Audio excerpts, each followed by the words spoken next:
we are really excited to pick up where we left off, to jump right back into it. So without further ado, let's go ahead and go through introductions.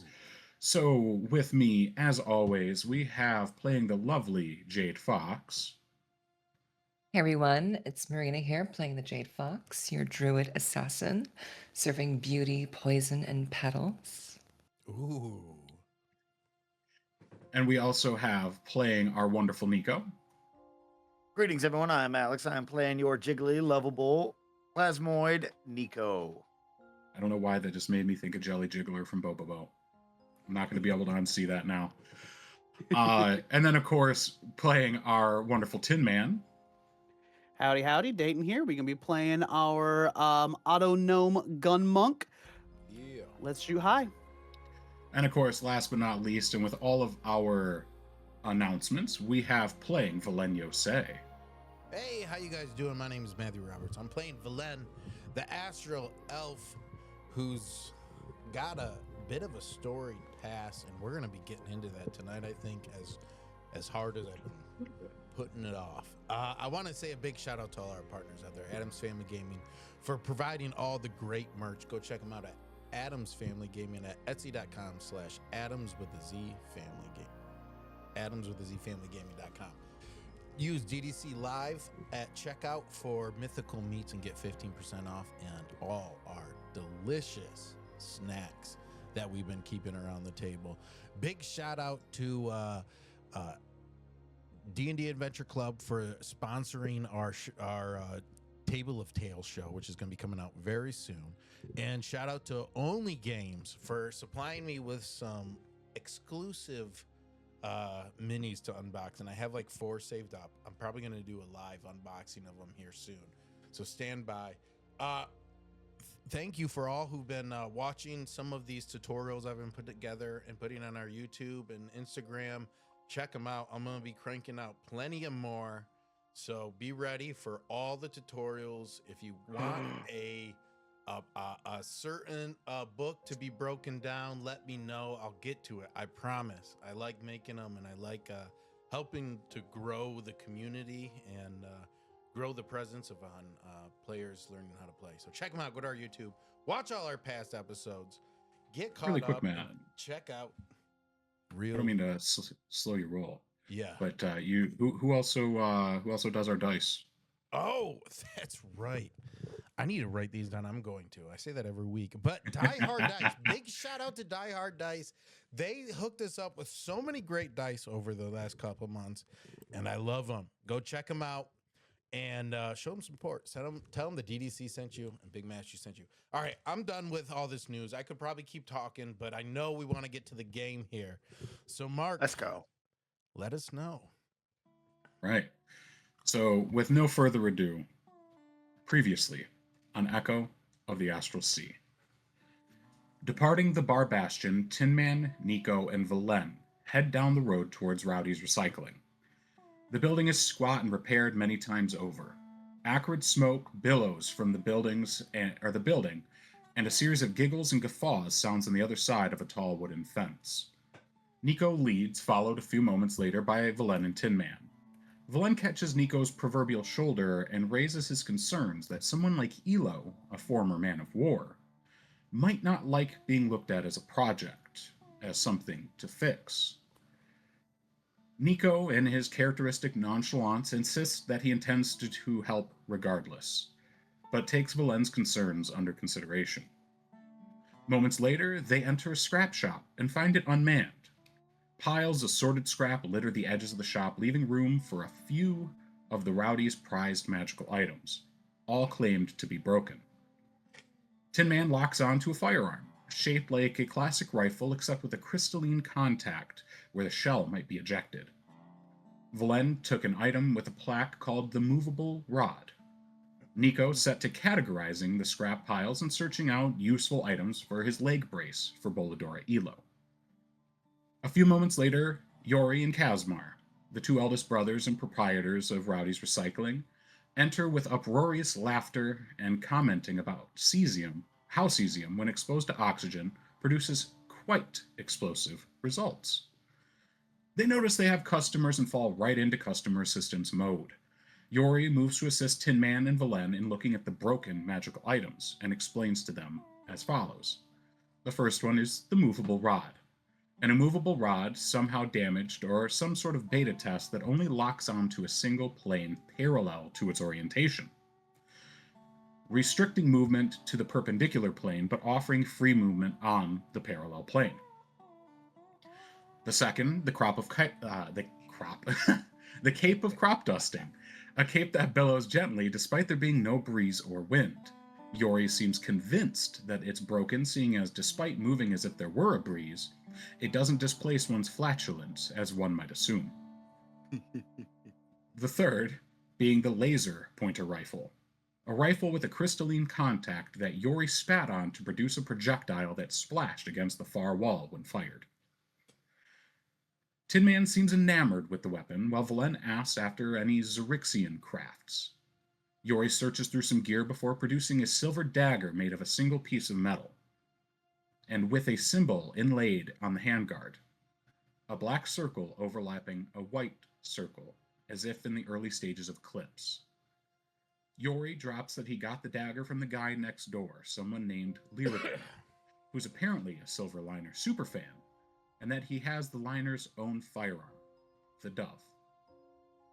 Yori states, though, that he thinks it to be a replica. Niko and Kazmar speak in detail about the device Niko's devising to help Elo.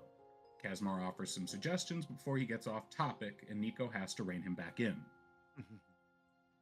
Tinman and Valen go to leave when Yori begins fiddling with Niko's sentinel. This gives him an idea, and he asks that Niko return later. Niko insists that he has nowhere else to be, and to their delight, Kazmar and Yori lead Niko towards the junkyard behind the shop. Tinman pauses, his ears catching a cry for help, which he goes back to track down. He finds the source, a partially buried radio, broadcasting an old radio show called Silver Liner's Line in the Sand, which depicts Silver Liner being unable to save an orphanage which is under attack by someone referred to as Red Meta, only to end on a cliffhanger teasing Liner's sidekick, the Tin Traveler. Tinman slips out with the radio and heads to follow Valen. Meanwhile, Jade returns to the Elatern and inters the empty vessel Yarrow inhabited, the inner autonome in the lazaret near the heart of the ship. The ship itself seems to assist in her attempts to conceal and cradle the body, leaving it partially overgrown by moss and vines looking like another piece of the ship. Boswell tracks her down not long after and informs her that he's managed to track down 3 individuals who would like to offer their services to the crew of the Elatern: a Firbolg chef, a plasmoid carpenter, and a Hadozi ship hand.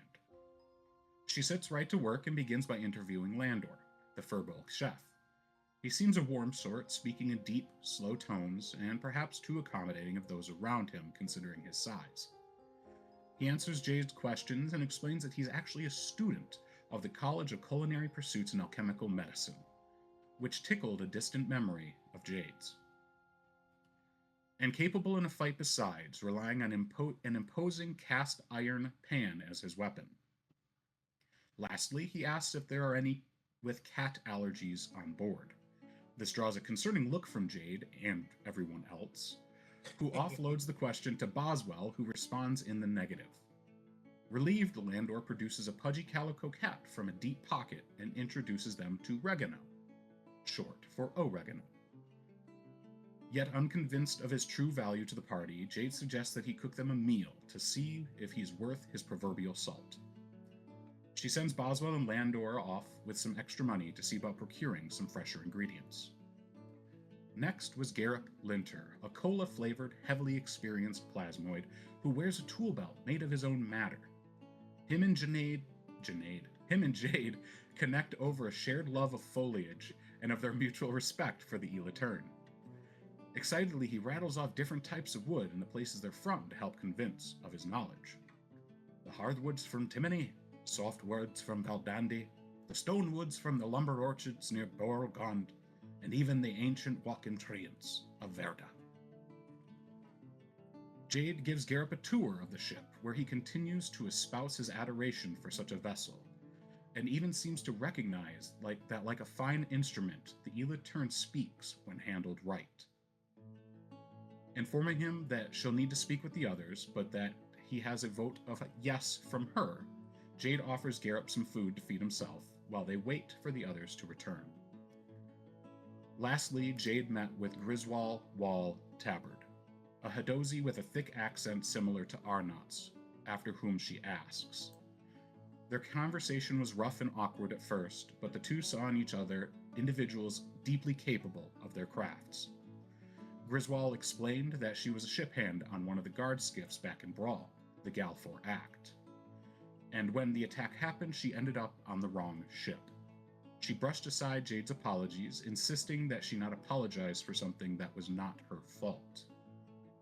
When Jade asked if she was capable in a fight, Griswold reached behind her shoulder and seemed to pull a long curved sword from a tattoo on her back, illustrating that she's always ready. Jade steps away, unsure but certain that someone of Griswold's capability might be of use. She decides to leave the final decision on these three to the rest of the crew. As we pick back up, Tinman and Valen, you are walking down the road past the wooden fence that is the junkyard of the Rowdies. And as exactly described, directly next door is a small house that sits snugly between a warehouse and the fence of the Rowdies' property. On the far side, you can see that the warehouse itself is busy with people moving and shifting luggage and other boxes and sacks from the warehouse out into vehicles. A foreman yells, adding to the chaotic din of the early evening. And what's more, you can hear the sounds of banging and rambunctious excitement from the other side of the Rowdies' fence. The house ahead of you, about 30 feet back from the road itself, is small and quiet. There is no movement from what you can see. A simple abode, perhaps a single bedroom, and otherwise unassuming. Hey, Tim, man, this guy, he thinks he's got your firearm down there. What do you think? He's got the real one and you got the fake one there, buddy? Tinman's just kind of sitting here smirking at Valen's banter, and then he says that specifically, and he like clutches his inside pocket for a second. Well, considering I vaporized a man a couple weeks ago, I severely doubt that's the case. Shall we? Yes, we shall. And we'll walk up to the door, and I'll go to knock, and then I'll kind of wait a second, and then I'll do like a real loud police knock, like do. As you approach, you step past off of the road into the property line, and the din of workers to your left and the sound of rambunctious chaos in the Rowdies' backyard eases, almost mutes. And the sound seems to dim and a feeling of peace rests on your shoulders like a warm blanket. Tin Man, where's your head in this moment? I mean, for the most part, surface level to deeper, fine, calm, not going to worry too much about it. Curious, see what's going on. But in the far, far back of his mind, he's a little on edge. Just a little. But with any luck, maybe this guy knows something about the Silver Liner. Maybe we can finally get some answers. As far as the Tin Man is concerned, that's just an old friend that he's trying to track down, especially since coming into the Dove. Valen, you knock on the door harshly, and there is no response. Oh my gosh. Sometimes we do this. We'll act like we don't hear it, so we can knock a few times so that you can act important. All right, give me 1 second. And then I'll like really beat on it with like my hand and then turn around and use my back of my leg. Dun, dun, dun, dun, dun. It's unlocked. Come in. I told you. And I'll open the door and walk in. How you doing, old timer? There's no one in the room as you step in, and it looks to be like a crowded living room of sorts. The first thing that strikes you, aside from having a little fireplace off to one side and a particularly cushioned chair, is one corner seems entirely dedicated, almost a shrine or a display of Silver Liner. Ooh. I'm gonna like nudge Tinman and be like, creepy, we got ourselves a creeper here. And look around and I'll be like, he might be a hoarder too. Say, adding to that thought, you see on the far side of the room are two almost dominating the entire wall are bookshelves. There are probably hundreds of books in this room.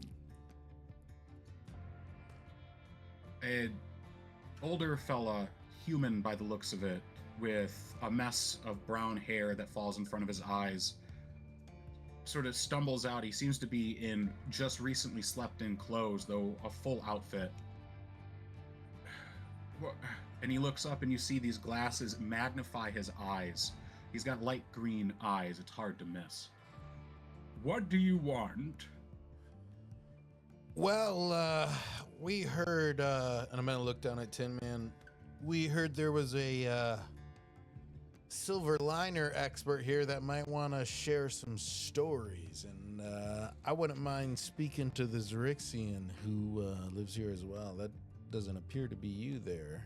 And I'll like No Xerixian lives here. look at his eyes and his ears and be like, Make an insight check. yep. While he's doing that, I'm taking a look at the bookshelf there. Are they any particular books? Go ahead and make a perception. Actually, investigation check. Are you looking Ooh, for anything particular? That's a natural 20. Oh my god, first don't- roll of the night. I don't know if it came through, but that is a natural 20. No, I'm just trying to get a feel for what I'm seeing, what the average genre is. Okay. With your natural 20, you definitely pricked his ears by dropping the name Xerixian, but all other avenues of insight tell you that he's not one of you. He doesn't stand like a Xerixian. The eyes don't even have the suggestion of the golden glow. No physical appearance would tip you off to him being particularly of even an astral elf origin. He looks entirely human. Well, I believe we got a bit of bad knowledge about the Xerixian, but maybe you could share a story or two with my good friend. Stories are my specialty. Yeah, I can see all these books around here. And Tin Man, those books that you're looking at, they're storybooks. Many of them are in languages you don't recognize or cannot understand. Some of them seem to be actually written in dots and lines. But specifically, they all seem to be some sort of nonfiction, or fiction, I should say. Yeah. What story are you looking for?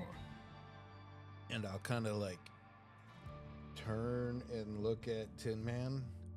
I'll be, well, a very specific story about the Starliner that maybe you could let us know, right, Tin Man? Silverliner, I say, pointing up to his little shrine there. You seem quite the fan. Yes, I grew up with the Silver Liner. I listened to his radio show every time it came on. You don't say. But one moment, he steps up to you, Valen, and he grabs your jacket, he opens it, reaches in, and pulls out your book, Oh. the treatise on lunar elves.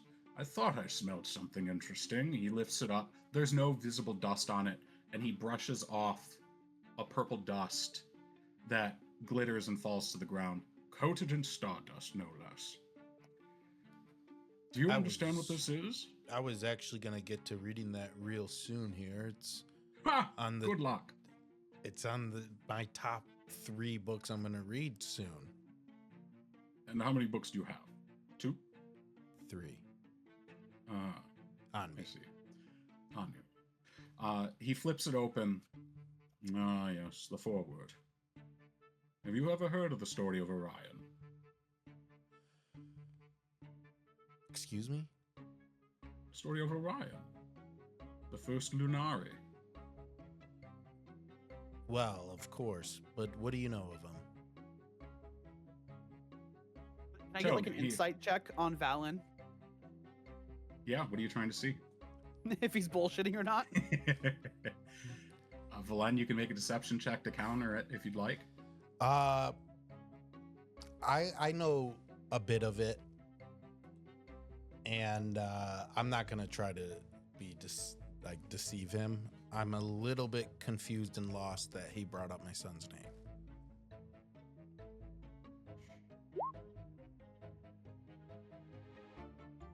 So with an 8, what does Tin Man see? You can see me kind of tense up when he says the name, and I'm like, you know, what the heck did you say? And I kind of like, I'm not reaching for a weapon, but you can see I'm getting pretty damn tense, and kind of immediately blowed off like, yeah, I know what you're talking about, but I'm a little lost on the story of the OG Orion. Well, Orion, like I said, and his brother were the first of the Dragon Riders, and the creators of the Binary Clutch. Yes, the Binary Clutch. Tin Man, write that down. That's important. They invented that. I'll like eject a little tiny written scroll out of my ear, pull a little like really oversized feather quill down from my hat, and be like, anything else? And then I'll look back at him, like, wait for anything else. The older fella, Liredan, flips to the second page, and he turns it and hands it back to you. Read the first page for me. And I'll start reading it and looking at it. Can I even read it? No, it's not in a language you recognize.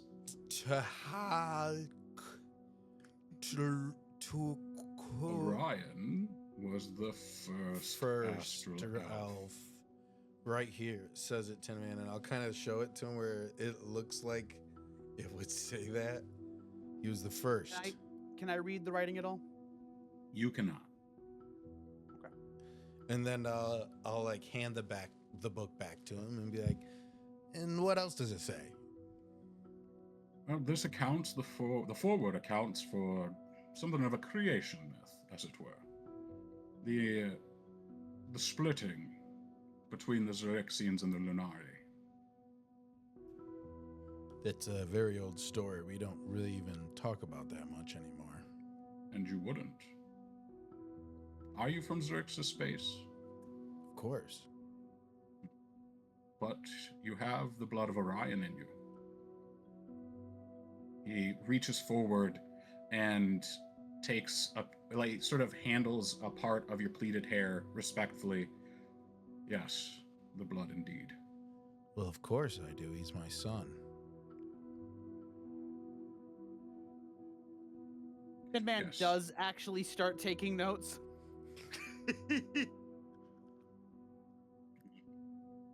They did say that you Lunari had odd connections to time. It's perspective, one that I like to think I have an advantage on. Yes, the Xerxians do like to think that, don't they? Have you ever heard this story? Story of Tebex Yes. and Xerxes. Yes. And I'll shake my head no at the same time. You are a funny one. That man's kind of looking up at him. Why don't you give us the Cliff Notes version? For my sake, as I eye Valen. I'd be For delighted. his sake. But first, let's have a seat and perhaps a drink. And I'll kind of like step over the books and kind of just plop down like crisscross style and be waiting for him, but still trying to hold that edge a little bit. Like, yeah, let's have a seat and talk about this as I'm sitting like a little kid waiting for the next part of this. As Valen steps out of the way, Tinman, Liredan's gaze falls entirely on you. You could tell he's quite nearsighted. You look familiar. A bit shorter than I believe. Oh, God. there's 1,000 of models like me. No, something unique. He moves over to the corner where he has a bunch of the silver liner merchandise pieces, what have you. And he lifts up a small figure. And he brings it over. He holds it in both hands. The Tin Traveler. Timothy. Kind of shoot daggers over at Valen for a minute. And I'll like lock it up immediately. He turns the figure towards you and offers it out. In front of you, what you see is a young man, a human, wearing a bowler cap with sharp eyes and with a rifle butted up against his shoulder.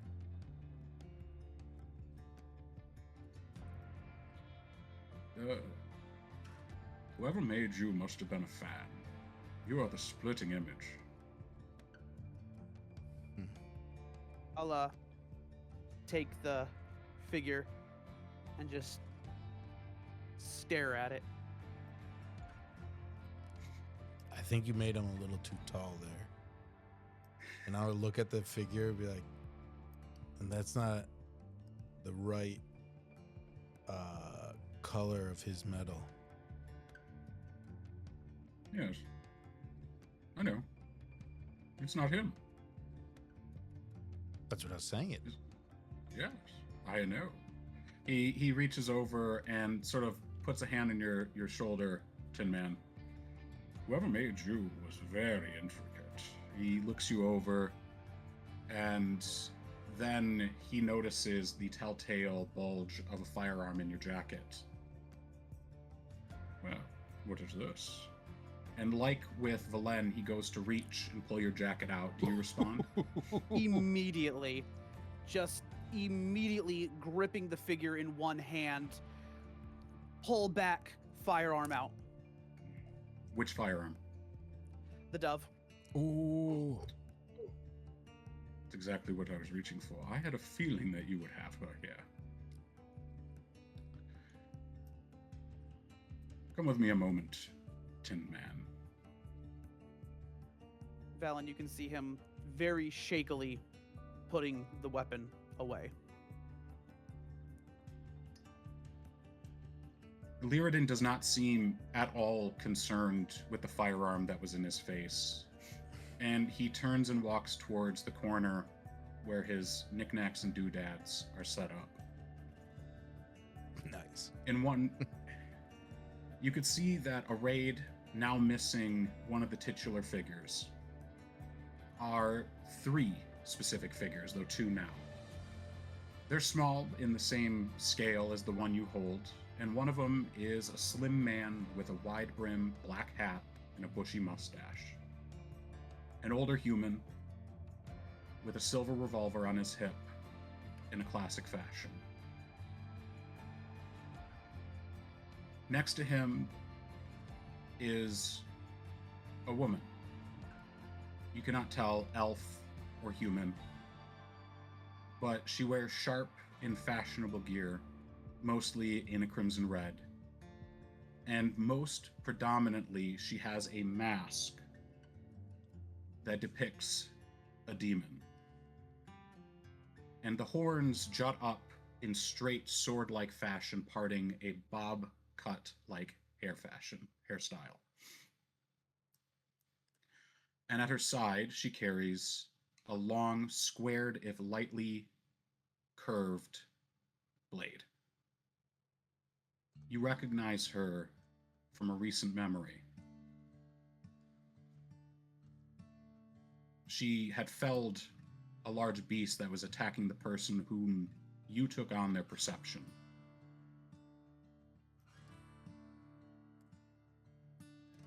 That is Cobalt Cinder. She joined Silverliner in Season 2.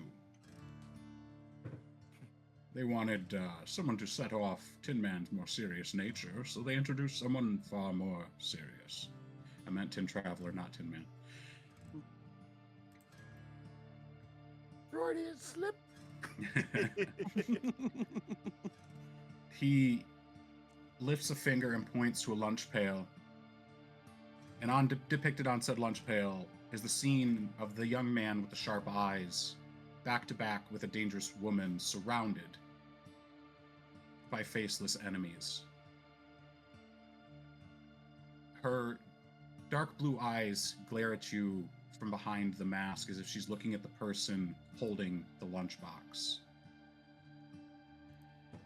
And you see the figure that is next to it matches up quite nicely.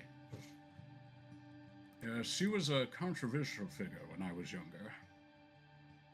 Nobody liked someone more capable than their heroes. But she was sharp and witty, and pulled the Tin Traveler and the Silverliner out of many a scrape.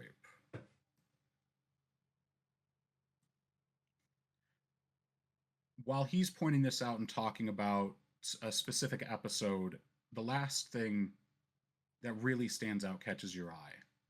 It's a small, thin paperback book with a picture on the front, a comic, if you will. On the front, it depicts a hand, callous and stained by gunpowder, hanging limply. Blood drips from fingers on a silver revolver laying on a wooden floor. At the top, it is titled, End of the Line.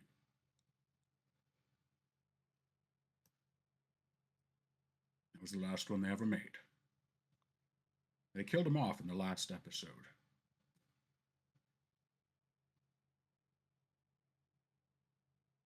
And man, without even looking anywhere else, without looking at anyone else, just approaches the comic and very shakily, very gingerly begins to flip through the pages. Liredan leans over. Be careful, boy. This one is intense. You begin flipping through, and the comic, as does the one at the end of a serial, picks up in the middle of the action. Liner is surrounded, and a warforged steps forward from a line of enemies. You recognize this scene from the front of the pail. Red Meta. In one hand, he carries a long, thin, red, dripping blade. And in the other, he holds a long rifle. Both are dwarved in his massive hands, and his face remains in shadow. The next few pages are him and Liner discussing their history. Firefights on asteroid belts. A near fatal experience at the very edge of a black hole. Even a trip into the Veil. But Red Meta stays on one moment. He looks at the rifle in his hand, and the speech bubble states, "You couldn't save either of them. The orphanage was the perfect trap for one that cares too much." And he holds up the rifle and begins crushing it. Pieces fall to the wayside. And then he holds up the blade, And what good is a blade that can be convinced to turn against its wielder?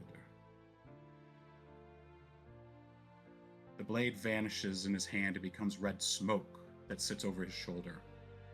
And you see the face of a demon with long sword-like horns disappear as the smoke dissipates. He stands over Liner in a wide shot. They're both silhouetted in black and white. It's over, Liner. I've won. The dove is useless without a Mori, and you've never had one for me.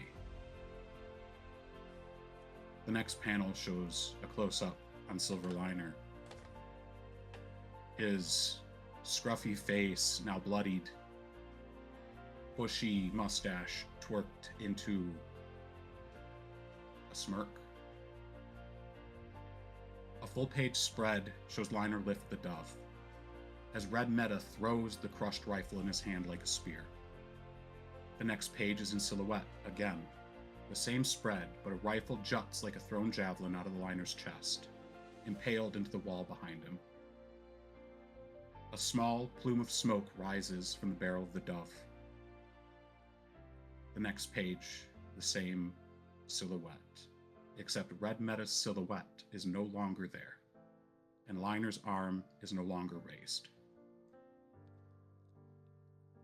The final page depicts a young woman kneeling in front of Liner, and over her are the outlined forms of the sharp-eyed young man and the dangerous woman.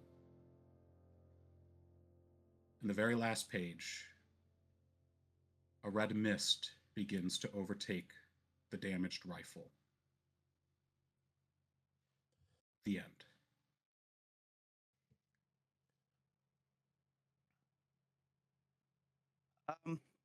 Valen? I'm kind of like just looking around, waiting for the story at this point. About Orion. What's up, dude? You hear a audible clunk as Tin Man appears to deactivate and falls to the ground. I'll like get up and like try to catch him before he falls. Make a dexterity check for me, please. All right. It's a small area, so it's not a high DC. 1 second here. Bum, bum, bum, bum, bum. My character sheet's loading. Still loading. Would I have the world's slowest internet? Okay, where's my Only when you need it to be there. Right, and I don't have a D20 around me right now. This is terrible. How is that possible? I see one, but my headphone length isn't long enough to go grab it. Mark, roll me a D20 for me, buddy. Holy cow, it's still not loaded. Oh, you really did not want him to roll for you. You really Nope, did not. It's canon. It's canon. Hey, that's law of averages.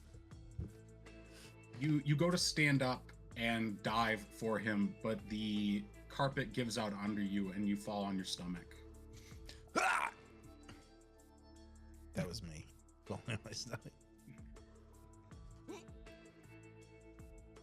Oh, I'm very sorry. The heck is going on here? And I like pick myself up and like hit Tin Man's shoulder. Hey, Tinny. And I'll look back at him.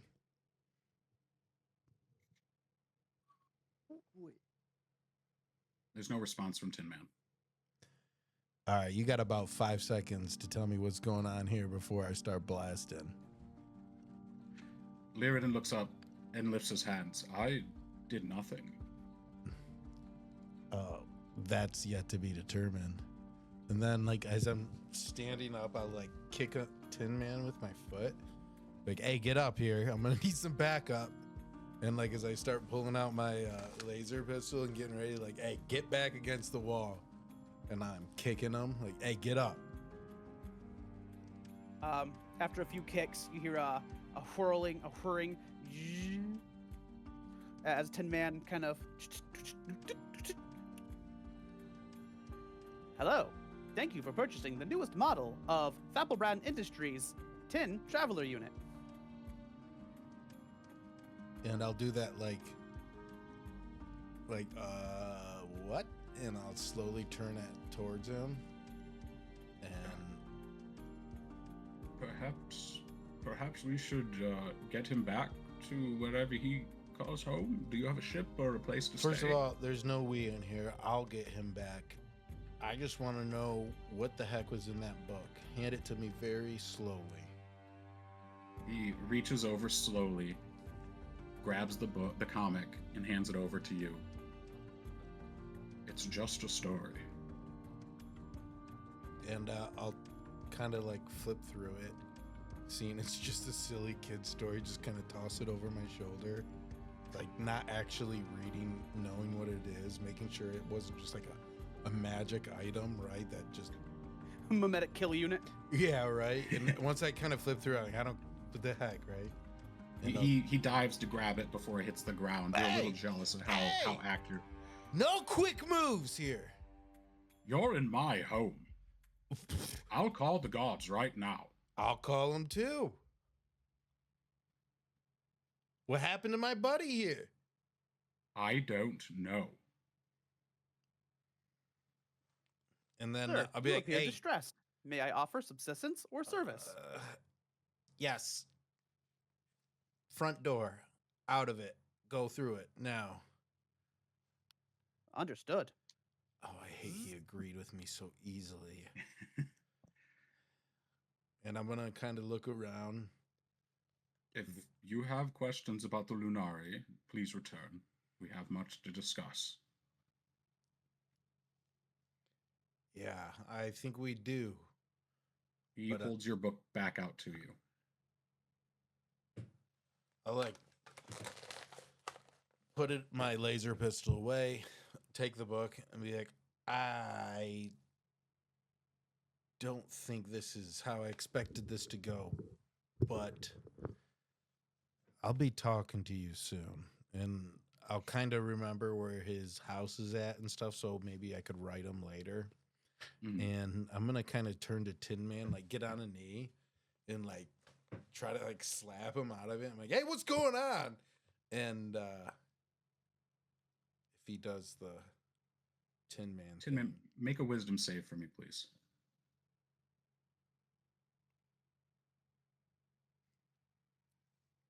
Wisdom.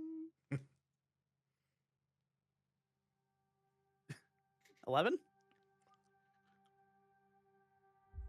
Hearing Valen's outburst a moment ago, no sudden movements, back against the wall, takes you back to a particular moment in your life. When you were a spark in the darkness, the very first flames of consciousness settled in your body. You saw innocent people being harmed for the greed of others, and that lit an indignant fury in your heart.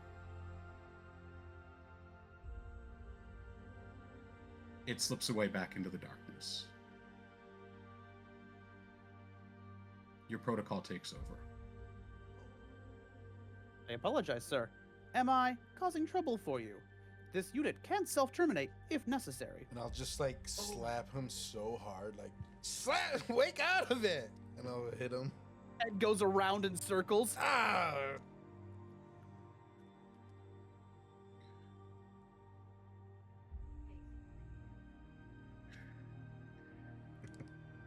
Valen, you feel a hand rest on your bicep. Please do not strike him again.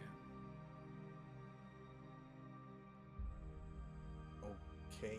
The dark lace over a silver hand retreats as if accidentally touching you or touching something hot.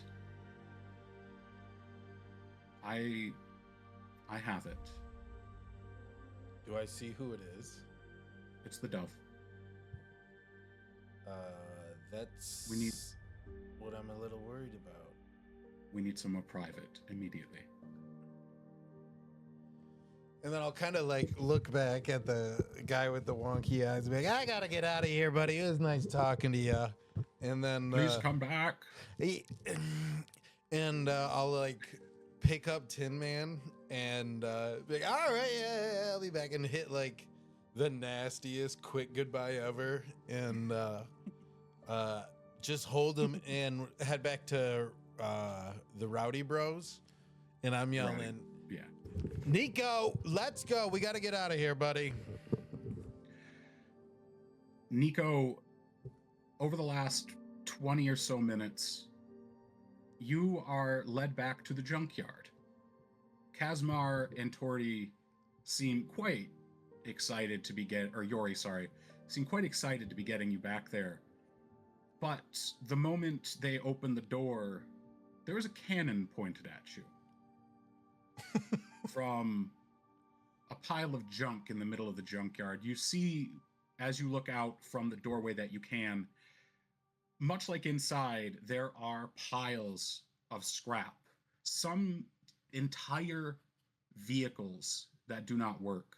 You see many spelljammers. There's probably 5 or 6 in various states of disrepair. There's a pair of crab apparatuses that you recognize from Czar's personal ownership. Well, these ones weren't his, but you recognize the crab apparatus. And dozens of other items and devices that have been destroyed, damaged, or otherwise in disrepair. Then there's a cannon. And on the back of that cannon, you see a small goblin child. Whoa! All this cool stuff. And Tally-ho. Niko, like, literally, if he had eyes, they would be bugging out of his head. The Like, other two, completely ignoring the goblin. Ooga. the other two are a lot less amused. Kazma, is it Toy's turn? I think it is Toy's turn, bro. Yeah, Niko, we might have to come back a little bit later.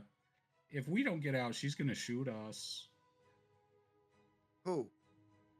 They point to the goblin. Oh, her? How small is she? And how far away? She's about 50 feet away, up about 30, and she's small size, like roughly Tin Man size. I look up at the cannon. I don't know who you are, but it's my turn. Your turn for what? For the junkyard. What do you mean? What does she mean? We take turns. We're siblings, you see, and we fight over everything. She's a little newer, so sometimes just to make her feel involved, we let her make stuff out in the junkyard. We told her we wouldn't interrupt because we always make fun of the stupid stuff she makes. Hey, you want to help me make a cool knee brace? That sounds boring. I want to make guns. Well, I mean, it'll make people go fast, and it's magical. I want to make guns. We can do that later. Can we make the knee thing now? I could see it in Mark's eyes debating whether or not he was going to ask Alex, what's your DC? Or what's your DC? Tell you what, if you want to be here in 2 minutes, I'll let you stay. She hops off of the gun and walks down a pile of scrap. You could tell that she's worn a trail through this. And I would like you to make a insight check. Sure.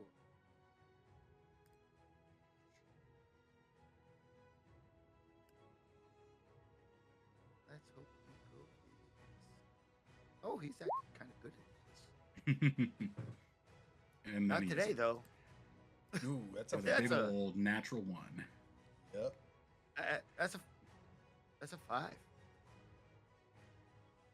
Rena, you better get better rolls than us.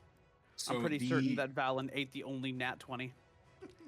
The young goblin hops down and she moves around in front of the gun, and you see her like reach in and push something aside, push another item aside, and she grabs some sort of pull handle.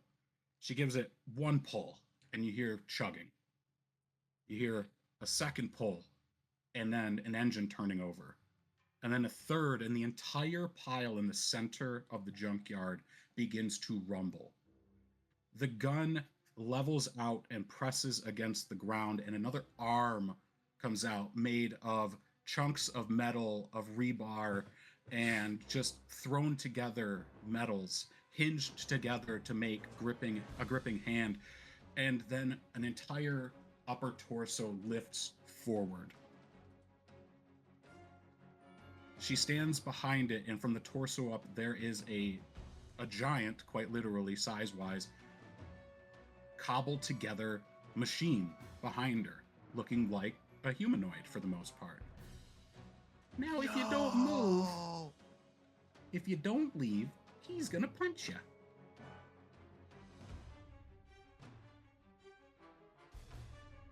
Niko summons his armor. And what is your DC, my friend? Oh, what is my AC? Yeah. Let's see. My armor, 19.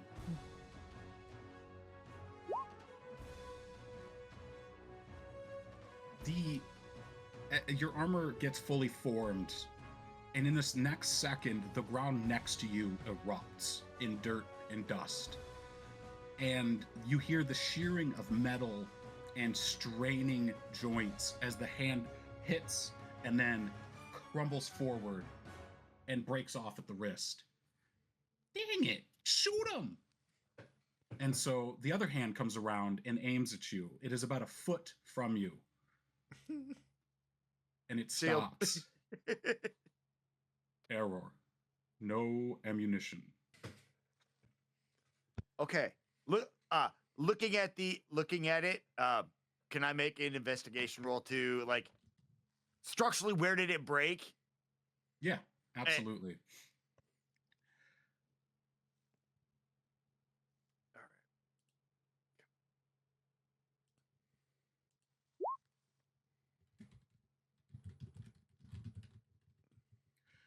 It's not. 9. It broke at the wrist, and it does not seem to have any ammunition, as it says so out loud. Torty hops down from the junk pile and chucks a wrench at you. Dang it, you two! This is why it's never any fun making stuff. You always come in here and interrupt and break my things. Wait. That was really cool. You just need to look. Risk needs some more support. Ammo always, but see, you can't keep loaded weapons around. This is the cool. That's a giant robot. You made a giant robot. That's the point. Awesome. What else is the point of all this cool stuff? I mean, look. To be fair, I kind of made a mini robot. Yeah, but it's small. We want big robots. You want the kinds that you could get in and punch stuff with and not break your knuckles. I mean, I could be big if I want to. Just don't have energy. You're starting to sound like Kazma. Do it if I wanna. Tomorrow I'll show you. I can be big too. Over the fence, Valen, you hear Niko yelling, "Tomorrow I could be big too."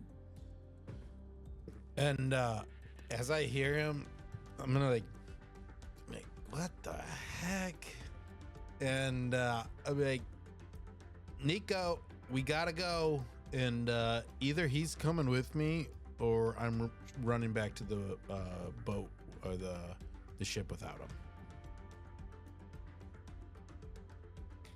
Niko is 100% torn.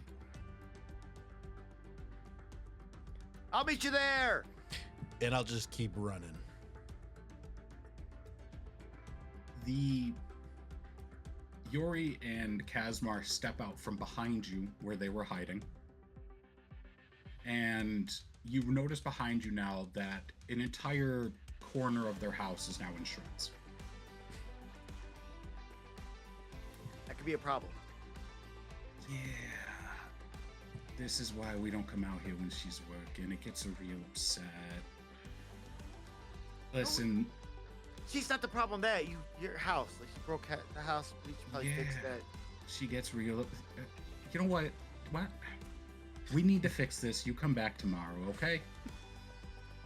Curfew's coming around soon anyway, and we got to be heading home. I have to. Yes. She's so cool. Just come back tomorrow. We'll have it all fixed up by then. Fine. I get the feeling these guys are used to rebuilding their entire friggin' house on the daily. Yori steps up next to you and pokes at your armor. That's a neat trick. If we could supersize that, I'd be interested. Me too. Let's figure something out. You don't need these 2 whack jobs. Manual labor. Come on. You really want to build it all yourself? All right. Make a persuasion check. I'll give you advantage. All right. Come on.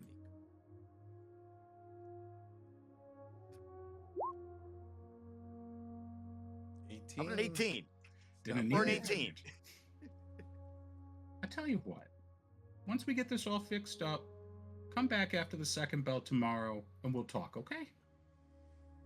It'll be my turn then, and we'll figure something out. You can help me fix the arm. Okay. But knee braces. Come on. I need to get that done. I'm kind of on a crunch here. When do you need it made? What's your time?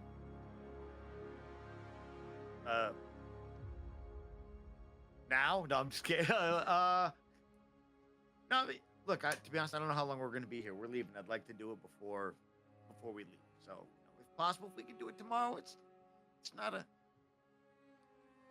let's lay the groundwork and we'll see. Sounds good. What berth are you in? Maybe we can stop by, share some ideas. Look for the giant tree. Giant tree? Wow. And I'll just leave. And I'll walk. Like, maybe at the tree. I guess we'll see it when we see it. We'll see you there.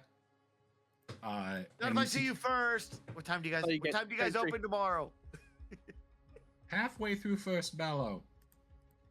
Basically, roughly 8 a.m. Niko starts walking back, like slowly disassembling his armor, like back in, and like kicking rocks over, and like armor's falling off as he walks, and just reabsorbs into his feet. Yeah, and like it's just like kicking rocks. I wanted to finish I never get to finish my designs. As you're walking away, you hear a couple hollers from Torty and Kazmar as Yori runs up to you. I know your pain, friend. We're surrounded by idiots that won't let us do the things we want. And the things we want to do are really cool. I think I like you guys a lot. I like Niko you too, always was- friend. Niko always was a goblin on the inside. She slaps like the back of your leg. Go on, get. Bye, guys. I'll see you tomorrow. It's like a kid leaving a sleepover. And I think that'll be a good time for us to take our break. 5-minute bathroom break. We'll be back in 5. Oh my gosh, that was too funny. This episode is too much fun. Thank you all for tuning in. I got to use the restroom here, so I'm going to make it quick. Big shout out to all our partners. Big shout out to the viewers. Big shout out to you guys for tuning in every other week, every week, almost every day now when I stream this silly stuff and have fun with you guys. I want to say big thank you to you all. Big thank you to our partners, Eldritch Foundry, Die Hard Dice, Mythical Meats, Adam's Family Gaming. All of them make it possible. Big shout out to them. If you can, go check them out. Use DDC Live where applicable and save yourself 15% off. Let them know we sent you. We're going to be back here in just a few minutes, and I'm too excited here. So we'll be back shortly. See you soon. So as we come back, Niko, Valen, and Tinman were in various emotional states on their way back to the Elatern. It's just a wide spectrum. Mm-hmm. Spectrum's a good word for this group. Mm-hmm. Yeah, sure. Oh, dare! All right, is that our party name? Are we Spectrum? Are we on the spectrum? On the spectrum. The astral spectrum. The Spectrumites. I do love it, but I don't think I don't know. I feel like there's some special interest groups that might come after us for that one. Yeah, I don't know. Well, fair. But as we return, Jade. Over the last couple of hours since you've completed your interviews, the ship itself has been quiet. For the first time since you've come under ownership of it. You get a moment to actually look around and see the ship for what it is. See the corners, the nooks, and the areas that before bodies, living, of course, were in the way of. Nice. People obscured. I'm kind of scared that you had to differentiate. Like, where are we going? I'm a living person. I have a body. It's true. And in this group, we've got a spectrum of bodies. There it is. Sorry. So you are enjoying your moment of quiet. It seems that Griswold has evacuated the place on the Crow's Nest where you like to hang out and has taken with swinging and doing practice glides around the Elatern. If asked, she says that she's simply practicing and getting used to the dimensions of the ship. Landor is below decks, working avidly at food, and you can smell the scents of spices and oils bubbling up through the below decks. Even Garrop seems to have found a spot off to the side on the upper deck to put his legs up and whittle away at a twig. His gentle whistle sort of colors the evening as even the sounds of workers and laborers beneath seem to fade away for a moment.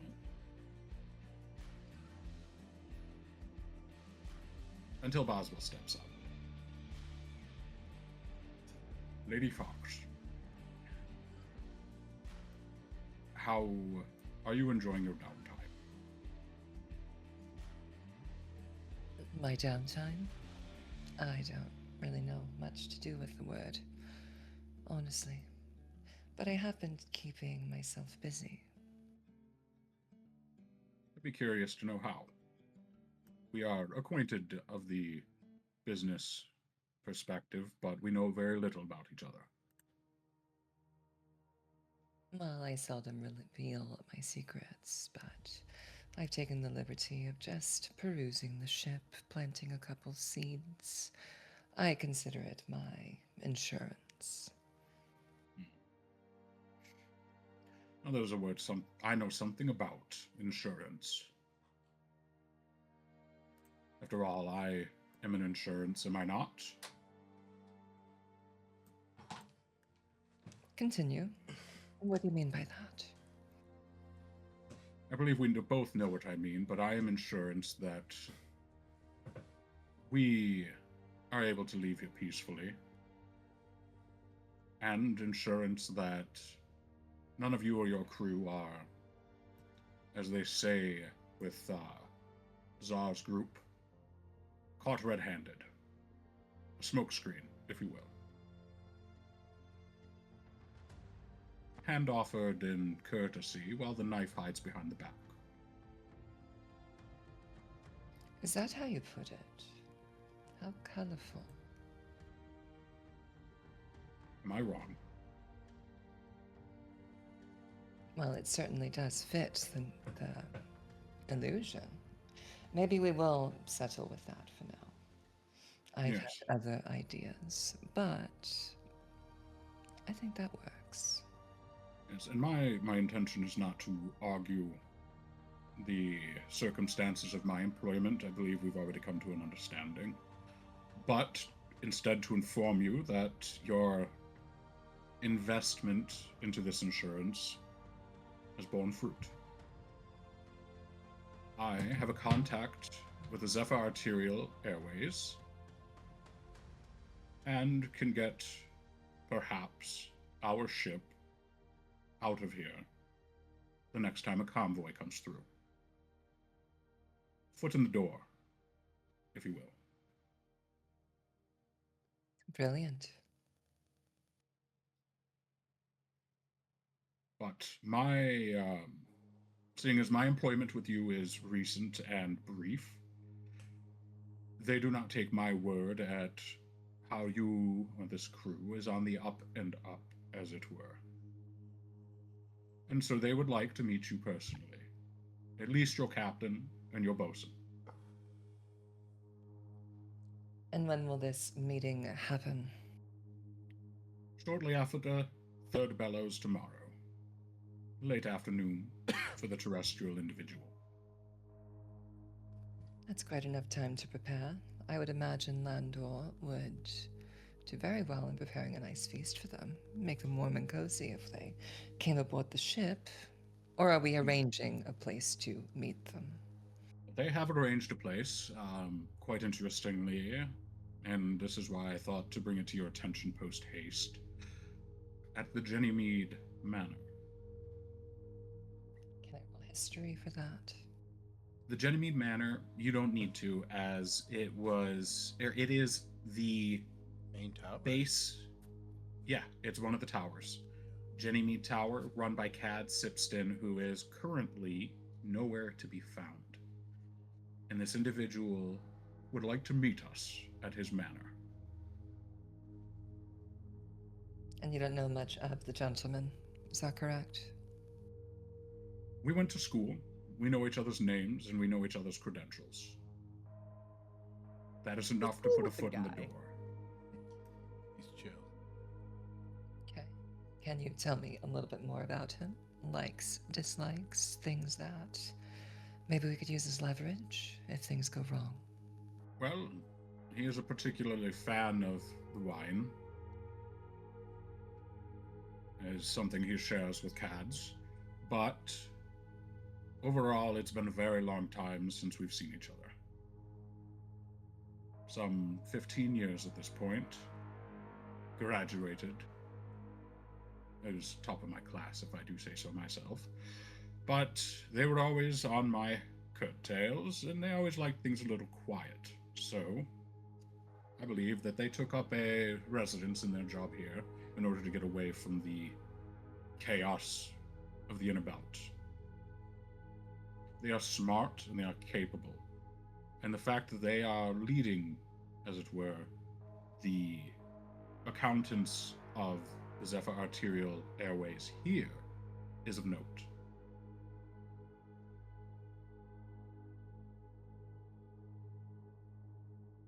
Jade just nods her head as he continues.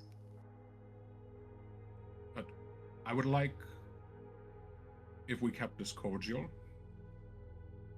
as my reputation is on the line here. You understand? And if my reputation is damaged, I cannot do much for this crew. Of course, I understand. So they would like for us to meet them at Jennymead Manor moments after third bellows tomorrow for dinner. As such, I will be going back into Kazadone to procure outfits for your party. Do you have their measurements with you? Fineries. And do I have my measurements? I'd like you to roll an intelligence check for me.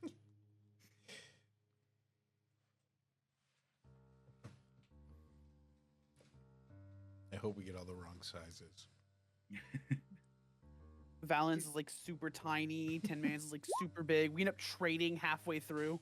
It's still tiny and big. You look like Terry Crews. You're like bursting out of the arms. Not a save. Make a. Just a check. Just raw attribute check. My apologies. Thank God. That And was with so a much better. 16. That was why I wanted a better roll. Come on. Wink, wink. I was like, wait a minute.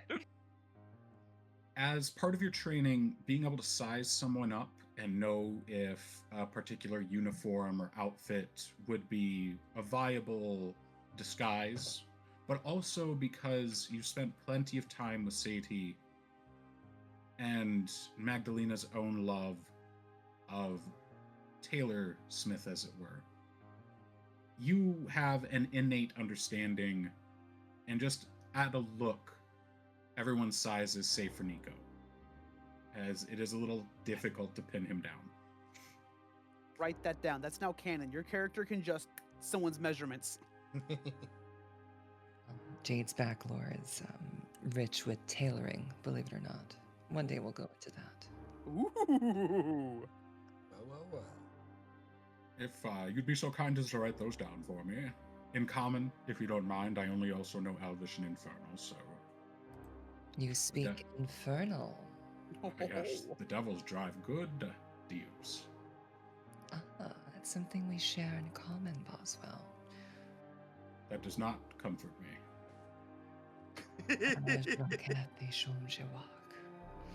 We will have wonderful conversations in the future. I do I wish... don't know what you just said, but it terrifies me. I do miss the old tongue. It's been quite a long time. He fails to, actually, I don't have it with me, shoot. Anyway. That, he does a...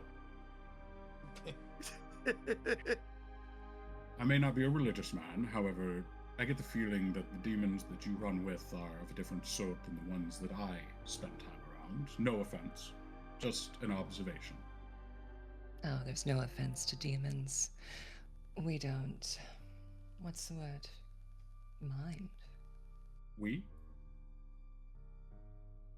Don't worry yourself about that. I'd like you to make an intimidation check for me.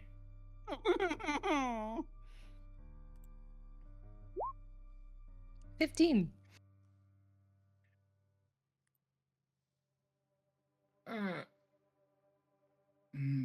What have I gotten myself into? Jade's eyes dilate as she stares at Boswell.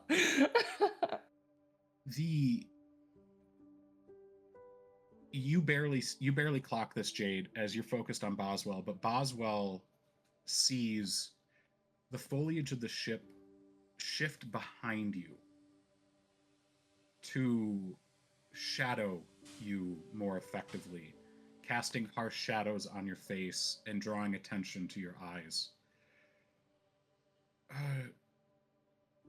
I'll be going, please, with those measurements, please. I'd like to be going now. Where's Fangalore?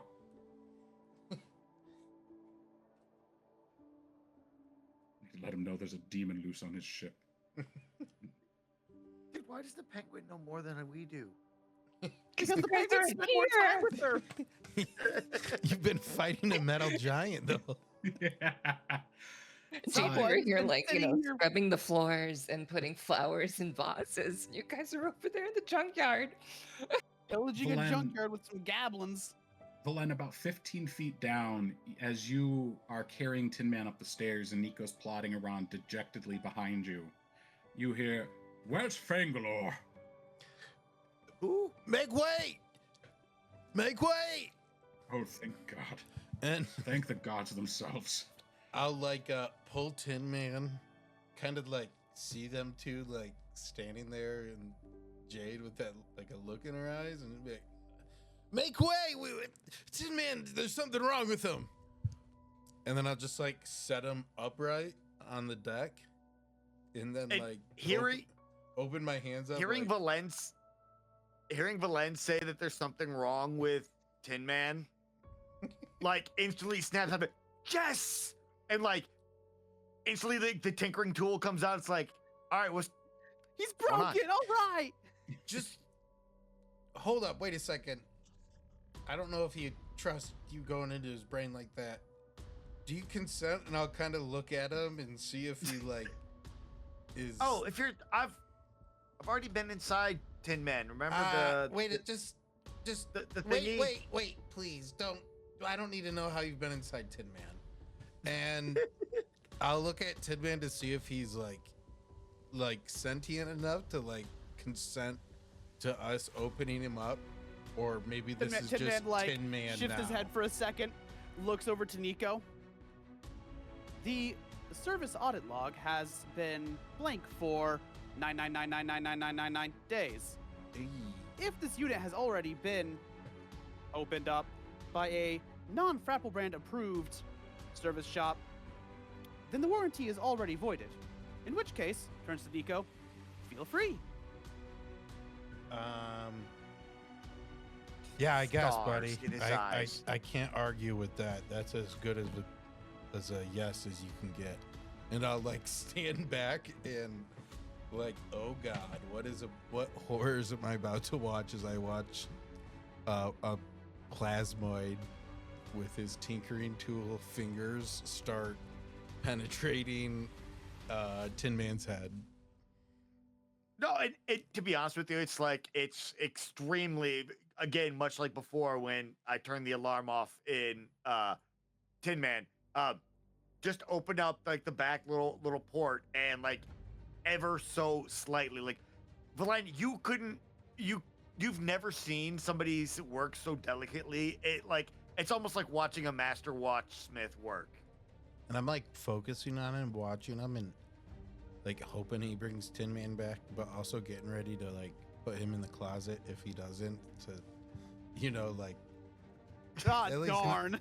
not be annoyed by his new functions. Niko, you begin working and you go to adjust a pin, and a voice speaks next to you. No, not that one, the other one. And Valen, from where you're standing, you see that the dove is floating next to him, focused intently on Niko's work, muttering to him as he works. Niko, I want you to make a Tinker's Tool check at advantage, please. And Valen's gonna bite his lip a little bit because he knows what's happening is important, and he knows. right. He also knows his cry for insane things going on is like, you can only do that so many times, right? You can only cry wolf so many times. So he's seen this absolute, right. traumatic experience. One of his buddies open up his other buddy's brains and fix him with a ghost over his shoulder. And I'm just gonna watch and hope for the best. So yeah, Mark, I don't have it on my sheet, but I'm pretty sure it's intelligence. With It's intelligence. intelligence with proficiency. So what's your proficiency? It's 2 right now, right? 3. 3. So an 18. So I need, yeah. And as actually, no, you don't get double proficiency as a artificer. Regardless, 18 clears the bar. I like to think that as the dove is muttering and like he's hearing the commands, Niko actually pulls the tools back, and as opposed to using the tools, you see more of the stardust and like the kind of the raw magic. As if he's trying to figure out, it's like, okay, looking at Tinman, it's not mechanical. There's like, yeah, he's a robot. There's some wear and tear. He's like, no, that's not the core of what the issue is here. And I will actually audibly say some of that. It's like, no, it's not mechanical. It's not as if like talking to the dove. And she begins speaking back to you as she is as focused, sort of letting down some of the caution. This is a vessel, but it's a vessel tailor-made. Lenses, and she points to a pair of lenses on either side of his head. Adjust those. And I'll do so. Again, first looking mechanically at the mechanisms, anything wrong with them, blowing out dust, putting what yeah, just A spider legit. crawls across his brain over to the other side. That's not supposed to be there. Jade, what are you doing in this moment? So where is this all happening? On the Right deck in of the front of ship, you. about 5 feet away. Yeah. Just You were came in, cleared the table, threw me on there. Yeah, you were the help I was looking for. Jade's just observing with this very just, she's like, what is it now? What fresh hell is this? Basically. And I'll kind of, Only the freshest. as I see Niko going to work, I'll fill her in on what happened and this book that he read and he just tripped out. And I just brought him back here because I saw the dove and I don't really like supernatural stuff right now. I mean, that house sounded- As Nico's focusing, that sounds kind of cool. But did you know that the goblins have a giant robot? Focus, It's Niko. awesome. Niko, focus. That's my good friend's brain you're playing with. Jingle jangle. Good friend. And jingle jingle. And Nico was like, I do him first. He's not technically wrong. Jade, Keep the ADHD and plasmoid in the zone. Focus. Lock in, Niko. Jade, it doesn't take someone of your particular skills to see it, but this may be the first time you've seen Valen genuinely concerned about another individual. Whoa. Jade That's takes note heavy. of that. Whoa. Wow. Called out. You feel a nudge at the base of your spine. Move closer. I'd like to see what they're working on. Of course. I was thinking that. What? Keep her out of my head. Sir. Jay, did you just say something?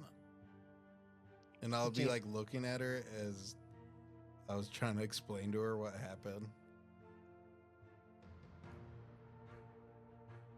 No, didn't say anything. Just sometimes I talk out loud. Anyways, That's how I process things. he just read the book and like fell over. He read the book and fell. Do you have the book? No, it was a silly book. I kind of threw it over my shoulder as soon as I went through it. And what was the title of the book? Like the Red Mare. I'm not like a reader. It was like the Red Mare kills the Red Knight. End of the line. the end of the line, and there was like a red dude with red eyes, and it reset him. Okay, so wait a minute. Jade's gonna think a little bit. Did he read it sounds like he read a kill note or something that would activate him. It's particular of assassins. Am I wrong to say that? It sounds like that. You're saying my boy just survived an assassination attempt? No. How do I say this? Like a sleeper agent being activated. He read something and now he's deactivated. We call them Xerixian candidates back home. Right. Man, sure. Well, something else back in my day. Really wish you had that book. Where is Miss Derringer? You haven't seen Derringer for the entire afternoon. Of course. And I'll kind of like step back and kind of wait to see if Tinman comes back, but I'm eyeing that broom closet out of the corner of my eye to shove him in if need be. Jade, Ephemera speaks again, Sounds more like a psychotic break. Didn't know autognomes could have those. My thoughts exactly. I don't have a lot of knowledge with these tin cans.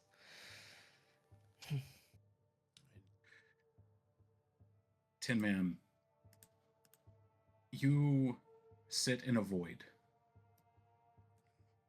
The only thing you see is a campfire dying out in front of you. That's not good. The ground around you reaches out and diffuses into the darkness. You hear a pair of heavy footsteps approach the opposite side of the campfire. Didn't think I'd be seeing you so soon.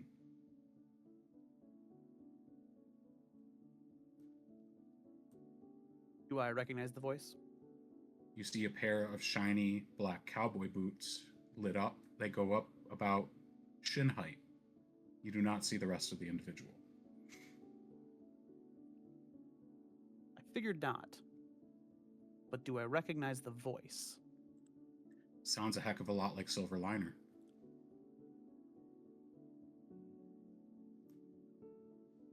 I questioned if I'd ever see you again. Way I think you're thinking right now is you're questioning if you ever saw me in the first place.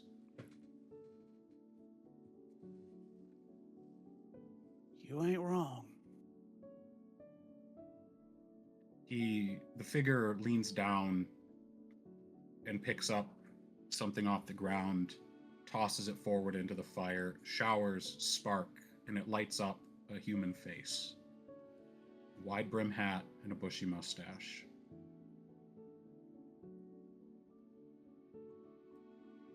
What was our old saying, Tin Man? To the end of the line? To the end of the line every time. Every time.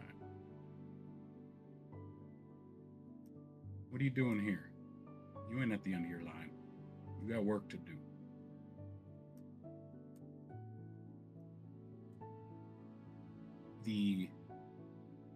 Another stick falls in to the fire, and another pair of feet arrive in the light. These ones clawed in dense, dark brown fur. Smoke falls out of the shadow. Besides,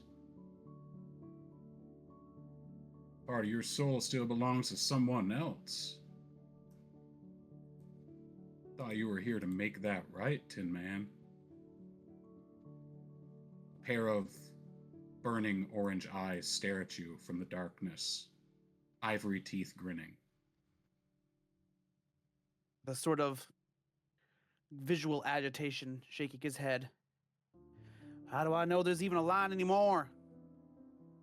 I ain't following some false assumption of what a soul even is anymore.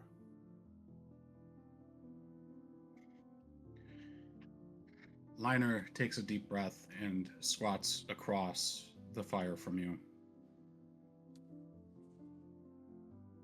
It's a tricky question, Tin Man. But it all comes down to you pushing on. A third pair of boots arrives opposite of the woven feet that you saw a moment ago. This time with silver spurs and a long, straight pair of pants, slacks. But the voice is eerily similar to the first one. Ain't death stopped us before, Tin Man. To the end of the line. Every time. And he tosses the last stick into the center, and the light begins to glow brighter, and you can see each of their shadows cast in a crossroads, with yours as the final link.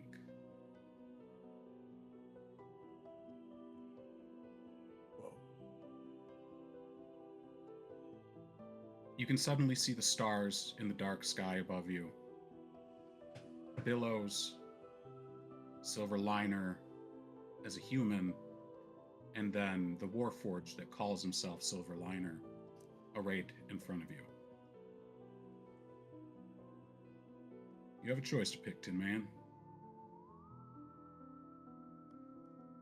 Can't make it for you. Not this time. I reached the end of my line. Yours is a ways out. You only get 2 chances.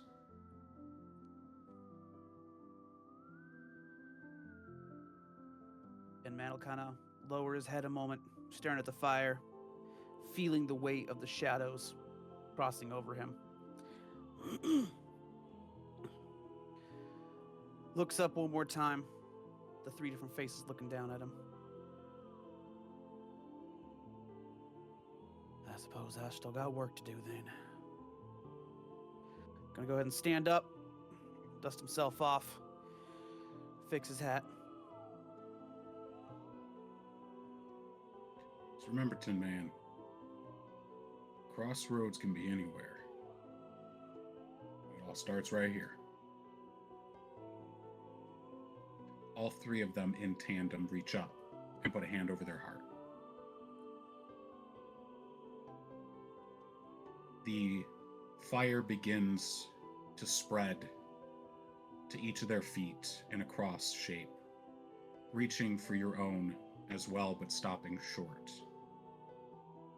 Silver Liner pulls his hat down, lowers his head. The Warforged, referred to as Silver Liner. Silver Liner himself just tips his hat and disappears into the flames. And you hear a deep echoing laughter as Billows bows and falls back. You hear a surprisingly familiar voice. Now, what are we doing in here? Ah, yes, your lenses got mixed up again. And the feeling of someone playing around in the back of your skull. You feel your vision come back, blossoming in an assault of light, and your friends all stand in front of you. Well, your party, I should say. You don't know if you're friends yet. Your party stands in front of you while a voice mutters under their... 2 voices mutter under their breath behind you.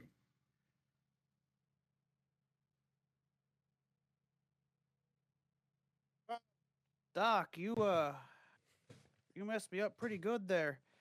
Where's that blob in the box? I was telling him the story about the orphanage. And I'm gonna look away What? from the like broom closet back at him.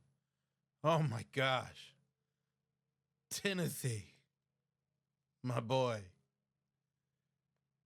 Oh, excuse me. Just like coughing up like smog. Goodness, I seemed to clunk out there for a minute. Jade- Valen, we were talking to that old man, right? Yes, Jade, that Valen, yeah. as Tin Man coughs up smoke, you notice it doesn't rise, it falls. We'll have to get that looked at, and I'll like Take this kind to of with hold my your arm. foot like move the cloud away so it dissipates. It dissipates normally. And I'll take a knee and be like, "You all right? I was worried about you there for a minute, buddy." Yeah, no, I'm good. Though, excuse me if I may ask, who's tinkering around back there? It feels like the old doctor's hands, but Hey, I guess if Niko, cut it out! Cut it out!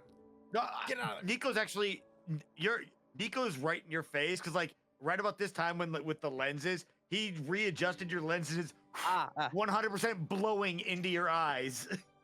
oh, you ain't the doctor? Oh, should have hey, figured it'd be man. you. Well, Whew. he did tell me, give me everything I know. Gonna kind of like just place my hands on his shoulder like I'm taking a deep breath. Boy, you definitely got his fingers. I'll tell you what. I just lift up my pseudopods and go, and his fingers suddenly appear. Wolverine style.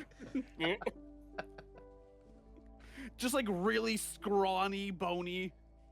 Old man fingers, like somebody who's been building watches for 80 years. They've got a shake now. Exaggerated shake. Oh, Lady Fox. Kind of just now looking around, realizing where we actually are. Goodness gracious, I was out hard there for a minute. My apologies. I don't normally do that. Jade just looks down at the Tin Man, doesn't say anything, just folds her arms. Well, Niko, did you get your leg built? Kind of just popping up, jumping down, kind of brushing himself off, playing it off like it's all nothing. And that jovial gone. No, gotta go back tomorrow. Oh, that's a crying shame there, boy. But I'll tell you what, I know that any more points in your hands and you'll have it taken care of in no time. Them Goblin brothers seem like just a couple of bananas short of the full split, but you seem like you were enjoying their company, eh? Well, yeah. You don't get to meet people that tinker a lot. And look, if you haven't noticed, I don't have a shop anymore. Drink, some people party. I make things, and I look directly at Valen, and I don't have a home anymore. Well, It's all right. you It's all should right. have got a better location. Well, you know what? I'll tell you what. Really, Valen. I'll tell you what the old liner used to always tell me. Home is where you settle yourself. It's where you hang your hat. And there's a lot of different doorsteps out there where hats can be hung. How about we head back up there tomorrow? I want to take a look at that little gem gun of theirs. I think might have more value to it than he's leading on. Valen, did you get all your answers? You're from the old man there. You were talking to him about someone named Orion. I think you're malfunctioning a little bit still there, Tin Man. Thanks, but I appreciate if you really try to remember exactly what happened. Yeah, we'll go back tomorrow and take a look around. And Insight check on Valen. and Jade does it too. 31. Oh my God! 31. Does it too. Winky face. And Winky face. yeah, I'm being candid and wanna change the subject, which I do quickly. Miss Jade, I'm sorry you had to see Tin Man like this. What can you tell me about this beautiful ship? Oh, there's a 14 cut through the the You deception. notice, you notice at least that Valen, like Jade is staring at him, clearly sees right through him, and he seems a little nervous of Jade's gaze. Who's That's what you Orion? pick up. He's, I think, one of the founding elves or something like that. Miss Jade. No, really, who's What- Orion? That man's gonna kind of scratch his head. No, he's right. He's right. The old man said something about one of the first Astral elves or something of the sort. Exactly. He was one of the first Astral elves, and his brother was a different elf. And really, he didn't have much to say about it. Honestly, it was ramblings of an old man. Miss Jade, what can you tell us about this beautiful ship we have in our command now? Yeah, you've been sticking around here quite a bit lately. I trust We have things new have been- prospects. Boswell! It's the penguin. Just Jade, go ahead. just letting Jade do her thing. We have new prospects. Yes, gentlemen, there's quite a lot of things that have occurred. One being, I hope all of you could get yourselves cleaned up. We've got dinner in, say, and Jade looks at her watch, and there's 10 no minutes. watch there. Yeah. 10 minutes. We have dinner in the lower deck. Oh, delightful. What are the chances of a salad bar. Of course, there is a salad provided, and Jade just kind of like slowly looks up. The most annoyed woman in the world. Each of you gets a little concerned that Jade is implying that someone is cooking, and Arnaut walks past. And Tin Man's with you. I miss my big furry blue guy. Oh, he is such a good cook, isn't he? He had a lot of baggage, you know. Niko, Alex blowing smoke up his own rear end. Guy came with a lot No, of Scarab is baggage. Unlike me. 10 minutes, gentlemen. Sure. And we have a lot to discuss over the new food. I do. And I'm gonna kind of like stretch out, walk back to my quarters, and kind of open the door to see if Boswell's still in there. Kind of secretly hoping he's gonna be my bunkmate now that he's part of the crew. Boswell's not in there, but as you break off and head towards the captain's quarters, Boswell walks sort of with you, but behind you, as if he's heading the same direction, but not the same place. Hell yeah. Enjoy the new quarters. We got it cleaned up for you, Oh, Captain. Thanks, Boswell. When I get cleaned up here, I'll see you down below for some good food. I sure hope so. We picked out some good stuff. Your lack of confidence tells a different story, but you know. Do not mistake my lack of confidence for that of an actual lack of confidence. It is more a lack of energy. You see, our Lady Fox has had me running ragged. It's good work. Needs to be done. But she drives a hard ship. I'll speak to her immediately about that, Boswell. I'll I'd rather you apologize. didn't. I'd much rather you didn't. You sure? No. I'm Walks sure. away. It keeps going. All right, Boswell, you know where my room is, you know. Yes, it was mine at one point. Goodbye. See you later, dude. And I'll like kind of go in my room, looking out my door, seeing if he's gonna come like chill or not. And I'll close the door and start getting cleaned up. The rest of you, what are you doing in the 10 minutes before dinner? As soon as Jade says, "Hey, it's time to freshen yourself up, change," Niko essentially turns himself inside out and like is just this plasmoid just starts to has a whole new sheen to it. Your exterior just dissolves the dirt and eats it, cleans it up. Yeah. You see the dirt ball below you. Griswold off to the side go. Definitely notices some of the dirt on the deck itself also sucked up. It's like refolding a slime back in on itself. You Niko, specifically, you notice that there's another plasmoid on board. Oh. He's got one of his hands is formed into a harmonica, and he's just sort of sat back, legs up on the railing, just playing his harmonica. I give him the fleshy, the pseudopod wave. A third arm pops out, waves. See you at dinner. Feeling upstage. Two more say like double thumbs up while I'm still waving. Oh gosh, are they gonna have competition? Tilts his head pseudopod, and a small rod in the matter of his body begins to extend, and two arms come out, fourth and fifth, and they toss a fishing line over the side of the deck. I imagine as they do this, the actual bodies themselves get like thinner and thinner. Oh, 100%.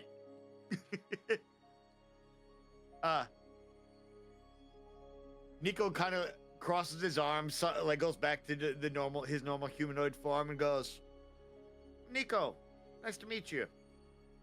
Nice to meet you. The name's Garrep. Garrep Linter. Garrep. And what do you do?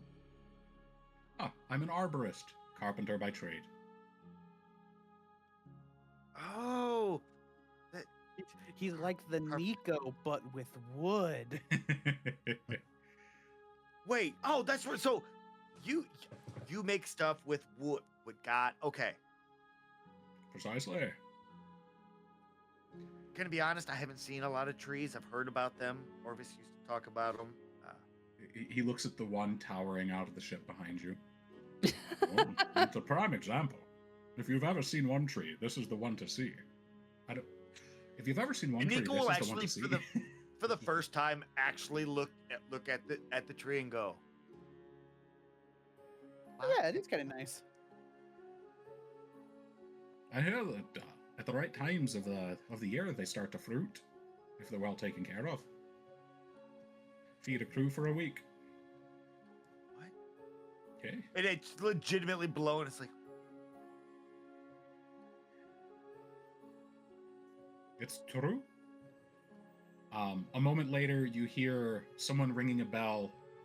Dinner time!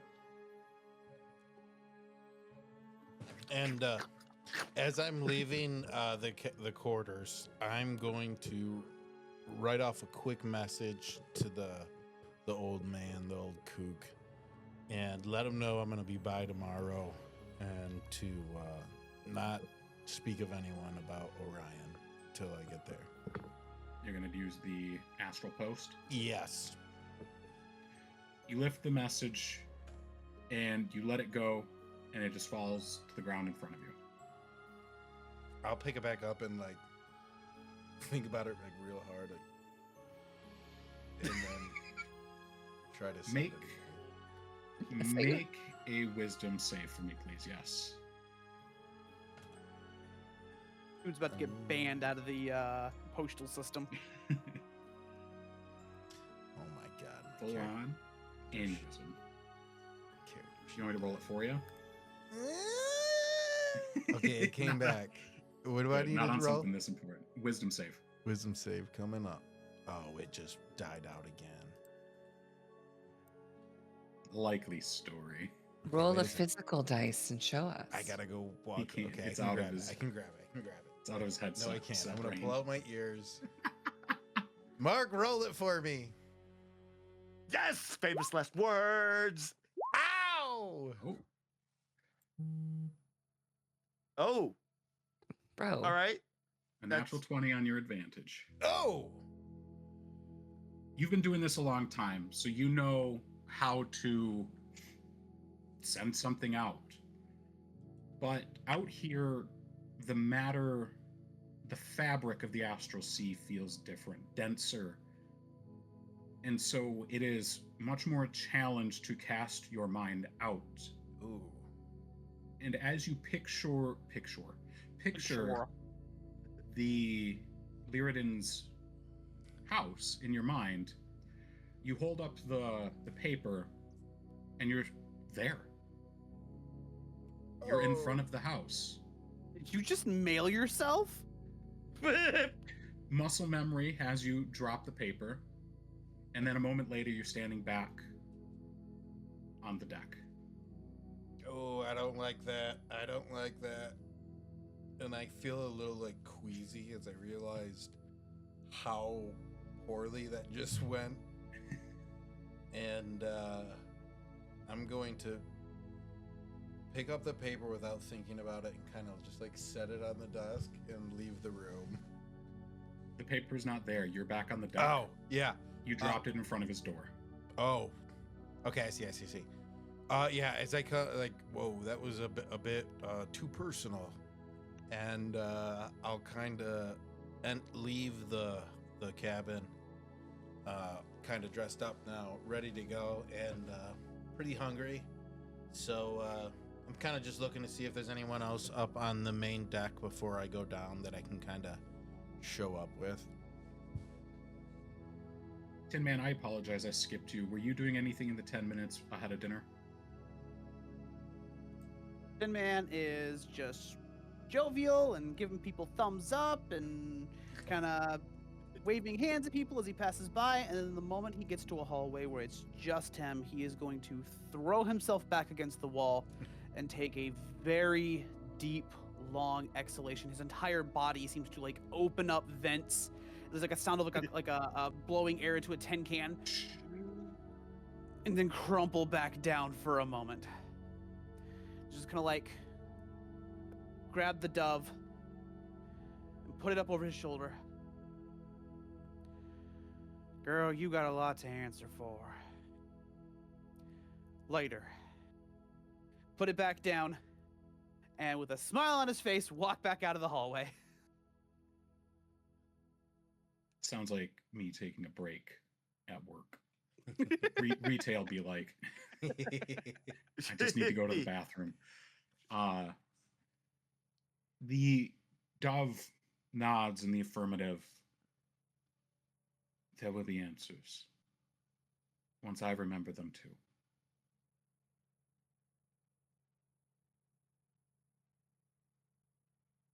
Valen, you step out of the captain's quarters as Tinman steps around the corner.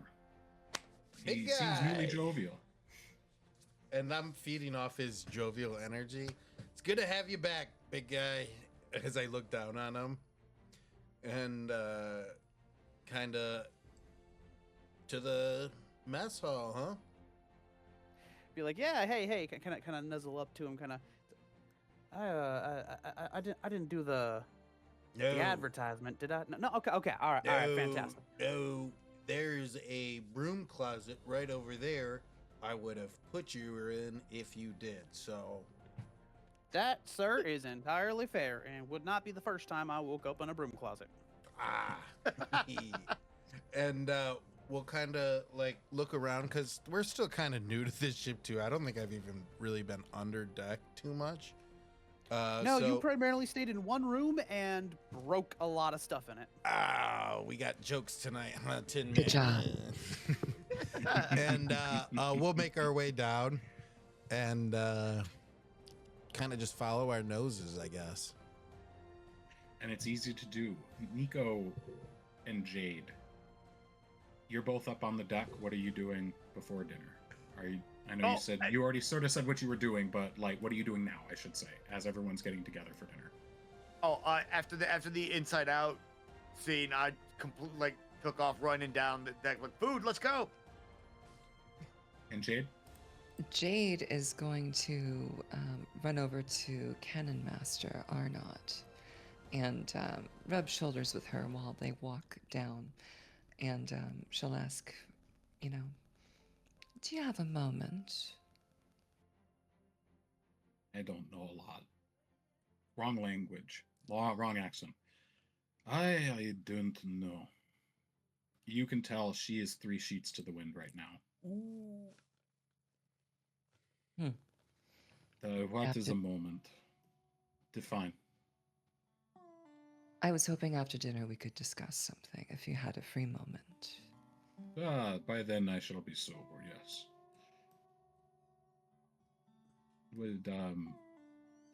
What is it you wish to speak of? Right after dinner. My apologies. Right. Do you want to talk about anything, girl to girl? You're right. Make an insight check.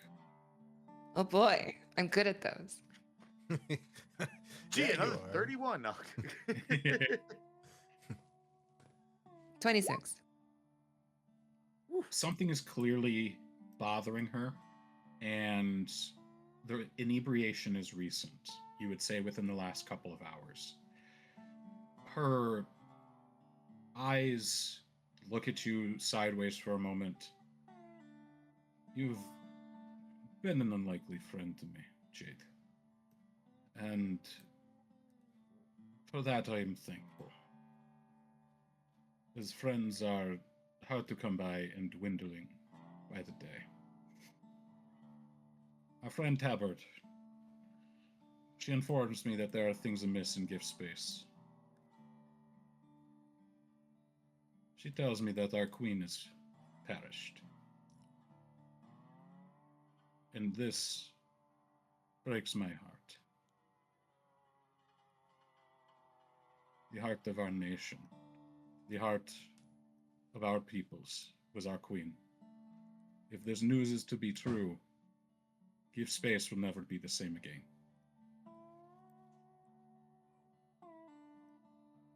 Jade takes a moment and she'll grab Arnaut's giant hippo hand. She resists for a moment, but eventually lets you, though her arm hangs kind of limply. Her hands are heavily calloused and very clearly the hands of a craftsperson, someone who knows their trade. Gunpowder is, you can see it caked under her fingernails.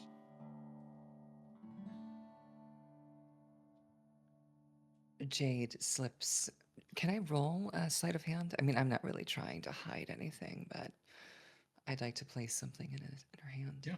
You don't have to roll for it if you'd like to place something in there. She's not resisting, and there's no one else around. Well, Jade slips a seed. She's been popping seeds all night.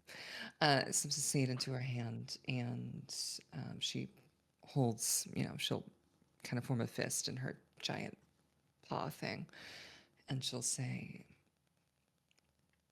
I feel the same.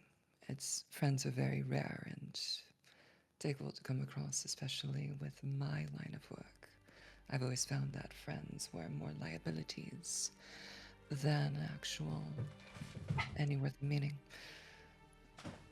But, and as she's speaking, she'll slowly unfurl her hand and a blossom of white lilies, spurs in her hand. And she leaves it in Arnaut's palm. You're welcome to talk to me about it whenever you need. And I'm happy to be here if you need me. I'm sorry that you're experiencing this. She watches you closely for a long moment and cups her hand back partially closed to look at the lilies. When I am ready, we will speak, Jade. Thank you. Thank you for being a pinpoint of light in this dark place. Well, don't go telling anyone about it, of course. Discretion. Go enjoy your dinner. As Landor seems capable. Tell me how it is. I will be enjoying my own dinner in my bunk with a considerable amount of alcohol. And by after, if you'd like to speak. Of course. She places her other mitt on your shoulder and gives you a thumping pat. Now go. Go enjoy your dinner. You deserve the rest. Jade will nod and follow suit. And you'll notice the rose in her hair turns white briefly before turning back to red. Arnaut does pick up on it. And out of the corner of your eye, you do see a small smile twitch at the corners of her maw. And I think that's where we'll call our session for the night. Oh, yes. That was a good one. That was great. Wow. Mark, as always, thank you so much. It was a great one. The viewers, thank you for tuning in. Thank you to all our partners, Marina, Dayton, Alex, everyone. Thank you for tuning in. This was a great one. Mark, what do you got for us, buddy? Well, as always, don't forget to wash your dice, especially if you want rolls like Marina had tonight. Holy crap. But don't forget to wash your dice. And until next time, we'll see you in the stars. See you later.